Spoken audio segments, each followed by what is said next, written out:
I finally did it. I finally caught up to Undead Unluck, a series that has been out for well over 2 years, and I gotta say, it was well worth the binge read. I literally was like, you know what, I have not read this series since I read the very first chapter when it first came out, and I just let it sit for like a binge read, and I'll give you my general thoughts on my thoughts of what I thought when I first read Undead Unluck's first chapter, and then I ended up reading the rest of it later down the road. But before I get into the actual video, don't forget to like, subscribe, and hit the notification bell for updates on future videos. It really does help. This video has been kind of something I wanted to do for a long time, but it's been like, I don't know, 4 freaking months since I decided to do this. But yeah, don't forget to like and subscribe, hit the notification bell, and also follow me on Instagram and Twitter for updates on future videos. It really does help. And also check out my Ko-fi and Patreon accounts, as those are more direct ways to support the channel. Patreon has some nice tier privileges for people that do these specific tiers, and Ko-fi is just for you just to help me directly make videos and stuff like that. But without further ado, let's get into this video on Undead Unluck. Now, Undead Unluck came out back in 2019. And at this point of recording, when I caught up, it has 93 chapters, and the current arc has seemingly ended. Which, in all honesty, pretty good way for me to catch up right at the tail end of the recent arc. Which, I'd say the arcs for Undead Unluck are fairly quick, and I really do enjoy them. But before I get into my overall thoughts on why Undead Unluck was kind of worthwhile reading, and for you to give it a read yourself, I have to very, very accurately tell you why I did not read it weekly when it first came out. I don't really read new series weekly unless it grabs me from the first chapter. Undead Unluck had a pretty interesting first chapter, but it kind of turned me off for probably the main reason why it turned a lot of people off at the beginning, and that was kind of the forced fan service at the beginning of the manga, where in the first chapter, you have a girl named Fuko who has this bizarre ability where if someone touches her bare skin, they will be hit with a dose of unluck, which varies from person to person. And it's explained that it's the more she cares about someone, then that's the more bad this type of unluck will get. It'll be something from water spilling to you, to a freaking plane crash, or sometimes even a freaking meteor falling from the atmosphere. So yeah, that's a very interesting ability, and this caused her to be depressed, and at the very start of the series, she wants to end her own life, and she ends up coming in contact with an undead called who she later gives the name Andy, with a vague, mysterious past, and he has the ability called Undead, which, as you could tell, he cannot die. And so the whole thing kind of starts with him just trying to protect Fuko so he could get her to develop feelings for him, or, you know, to care about him more, and for her to give him enough unluck to actually kill him. So yeah, that's not exactly the best thing, especially since he just gropes her at random in the first chapter, which is, yeah, kind of tasteless in my opinion, and I feel like once the series gets an anime adaptation, it'll put a lot of people off with how Andy is portrayed at the very beginning of the series. But that's neither here nor there, as both these characters end up developing more, and Andy comes off more as a more nuanced character as the series progresses. He is kind of crazy, but he does kind of develop as a very likable character as the series goes on, and the fan service, thankfully, by the end of the opening arc, is toned down immensely to the point where it's not even a really big thing anymore. There are moments of fan service, but that just kind of gets glossed over, and I think, thankfully, the mangaka, and maybe even the editorial staff, realized that having the main protagonist, Fuko, getting groped so that they can win fights was problematic, or just sent a wrong message. So they quickly wrote out the fan service aspects of how Fuko could use her abilities in fights, which I gotta say, I'm thankful for, because that was the one thing that kind of made it so I didn't want to read the series, because I was afraid, okay, they're going to win this fight by doing some fan service stuff, because I don't mind fan service, but, you know, too much of it or done in a particular way, it makes it just very untasteful. Anyway, this mini rant over about the very opening of the series out of the way. So the whole series is based off of Fuko and Andy coming in contact with this secret organization called the Union. And eventually, spoiler alert, they do join this union. It is 10 members, including them, and their main objectives is actually very interesting, and it is tied to the power system of this battle shonen. And yes, this is a battle shonen. So the whole idea of the union itself, and it needs a full lineup of people in this round table to be able to access these quests. So these quests do a variety of things, and right off the bat, you think there's something similar to like a fantasy series where heroes take quests, they get rewards, etc. And that's kind of how this whole apocalypse business works, but with a twist. You see, you notice in the very beginning that something's off about the world of Undead Unluck. Stuff is different, seems vague, or just you feel like things are missing, whether it be the stars in the sky or the days of the week. And that's what the whole thing with the apocalypse is.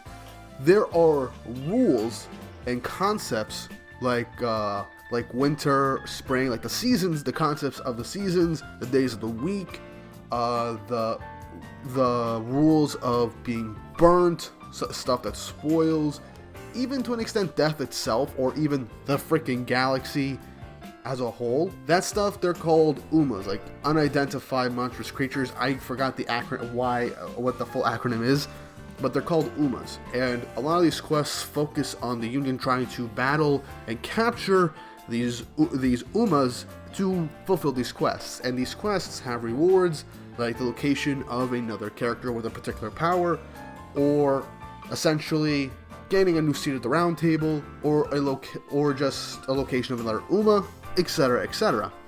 But with each quest has a time limit, and it is required that the Union members be the ones to complete these quests, and if they don't, they receive a penalty. And a lot of these penalties end up being full-on concepts brought personified, like for instance Days of the Week or the Galaxy, and thus there will be certain types of problems. But the main thing is, and this is brought up within the opening 20 chapters, is that there is a slab called Ragnarok, and each time you receive a penalty and fail a quest, it adds a counter on it. Once you reach 101, it starts Ragnarok and the world will end.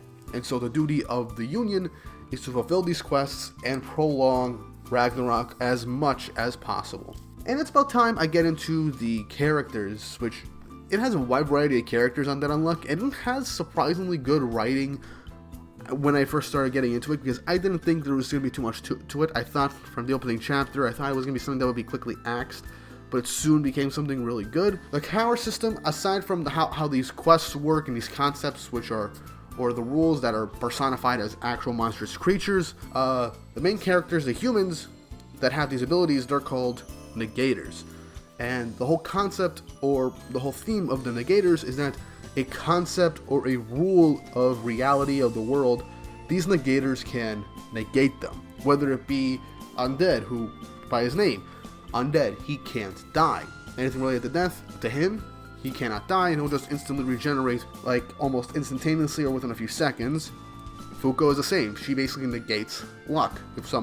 Or essentially she negates someone's luck to varying degrees upon physical contact, and so on and so forth. You get a bunch of different characters that have these types of negation abilities, and they're very varied, and it's something that I really do think is pretty cool. I mean, having your main ability being to negate like concepts or rules of reality to varying degrees, which especially with recent chapters, it shows that these abilities can evolve to an extent and be either more specific or just be more useful than they initially are. And the way these are used in battles is honestly very good.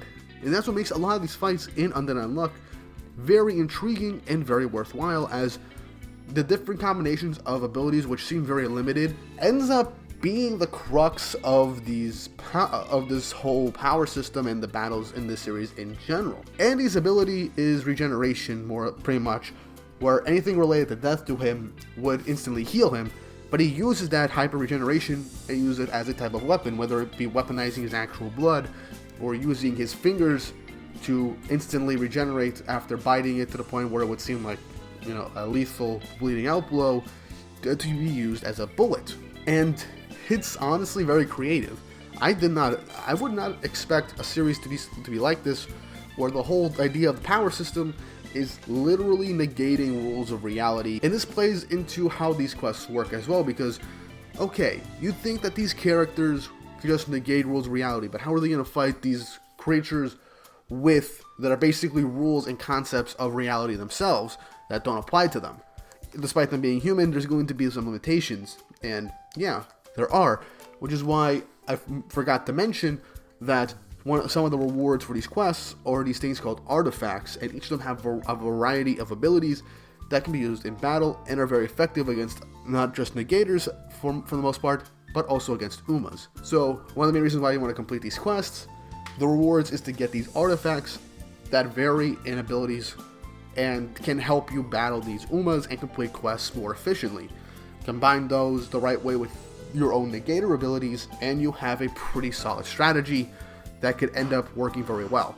Now with how Undead Unluck has been going, I feel like it could end within the next year or two if there isn't like a whole big twist on how this series is going, because with the current arc, I do feel like maybe there's like 2-3 arcs max left in this series with how the recent chapter ended and how this current arc right now is pretty much over. But I could be wrong, because a lot of Battle Shonen is going for a long time. But if they want to end, if Undead Unluck does indeed end up being a short form series, I don't mind it. It was a fun ride. The characters are likable. We get some really nice emotional moments, especially in the most recent arcs. And there is very cool and creative ways with not just the narrative plot points and abilities, but also the storytelling as well, and even with like a brief mini training arc to an extent, which is done fairly well. It's honestly very fun and exciting reading the series. At the second I got back into reading it, I couldn't put my phone down because I was reading it off my phone, and I was just very excited for each and every chapter, to the point where I would go to bed late with the free time that I had so I could just catch up to the series. And I did want to make a video on this as soon as possible. Undead Unluck is a very great series that I do think you guys should give a try. And in my personal opinion, if you're like me and you don't really like the fan service, don't worry, that gets dealt with very early on. Within the first first volume or so, within like the first volume, I'd say volume and a half, the fan service kind of gets, to be more kind of funny about it, negated. But yeah, the fan service does go away after like the first 10 chapters or so, thankfully. So if you can essentially just trudge on through that, you'll see how interesting this series actually is, and how much of a great read it is, and how these different characters kind of worm their way into your heart. I don't know why I used that form of wording, but yeah, they kind of leave a place in your heart. Even most of the antagonists also in this series, which are in fact other negators, you do see, because not all negators are going to be on the Union, but you get to see these characters' vulnerable sides, their pasts. It's just really nice with these different personalities, and that's one of the strong suits of any Battle Shonen if done right. Having a pretty decently sized cast and making them all feel different and varied, and having them bounce off each other with a variety of personalities. Yeah, I just gotta say, Undead Unluck was honestly one of the biggest surprises I've had reading this year. Well, essentially 2021, last year, but Undead Unluck, I finished the recent arc this year, but I put it down at the tail end of 2021 so I can binge read a few more chapters again so I can catch up. But Undead Unluck was a very big surprise for me, and I did not expect to like it as much as I did, but everyone kept talking about it on Twitter and YouTube. A lot of people I know talk about how good Undead Unluck is, so I gave it a shot once more, and I was very satisfied with it, and it was well worth the read. So if you got anything from this video, go give Undead Unluck a read, because I do think within the next year, or within this year itself, we will get an anime announcement for the series. I highly doubt that Shueisha is going to, or Shonen Jump in general, is going to let this opportunity pass by, as Undead Unluck has done pretty good numbers, and, you know, the sales have been kind of stagnating a little bit as of recent, but that happens with every series after its initial launch. But once the anime comes out, I think people will end up enjoying it a lot, especially if it gets a good adaptation. But with all that said and done, what are your thoughts on Undead Unluck as a whole? Did you catch up? Do you like the concept of the power system, the story structure, the characters? Leave it all down in the comments below. And don't forget to like and subscribe and hit the notification bell for updates on future videos. It really does help. And also check out my Instagram and Twitter for updates on future videos as well, and just to catch up on what the hell I'm talking about or doing on the side. And with all that said and done, I hope you all have an awesome day.